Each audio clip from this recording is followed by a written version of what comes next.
Naputo lang kanyang torsion bolt, so hindi natin matanggal-tanggal ang nut siya or ang half moon kung di makuha to ang naputol na bolt.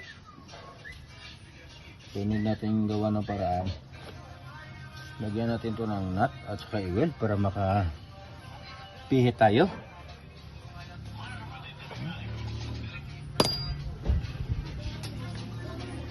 Ano ko na ang tadlong ako? Ano nang bla? Stop, look and listen nang bla. Stop, look and listen.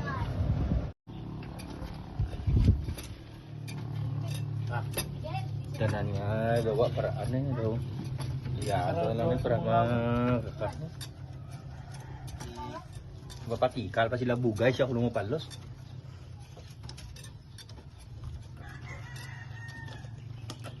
Gua, paglasin mo na yun.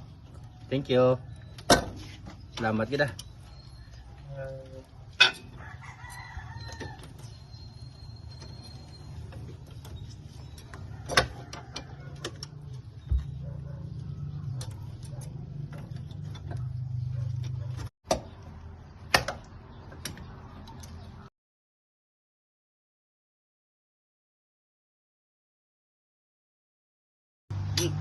Ini ba, sir?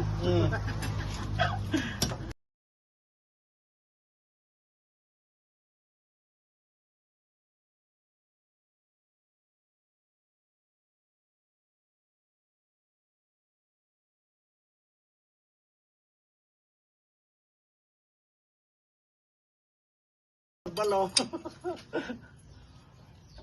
Tanda siya magbas. Ayo, ternyata mga baser. Tuduman po kita nila. Pero laban nga mga kuan. Gusto mo sila daw baser para nasi magbayaran. Magpabayaran. So, pag may mga negative gani ay pumunta daw mo agi sa mga intra na yun ay. Sports car mo na din ang parking na. Ato sa Caltex, bili mo to. Ato kagayo. Do you know?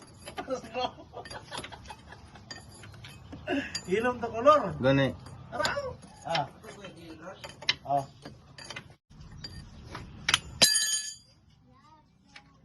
Ah, oh. Kani. Mao kani kalaba na mao ni kalaba ang imong tornilyo nga na putol. Yes. Lubo na yan naka ano. Amo lang na red. Oh. Muna na.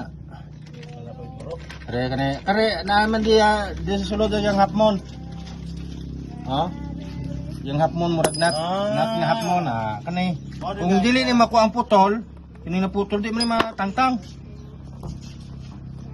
May gani ki pagam. Ah, dia preso sa ni buat yang ulo.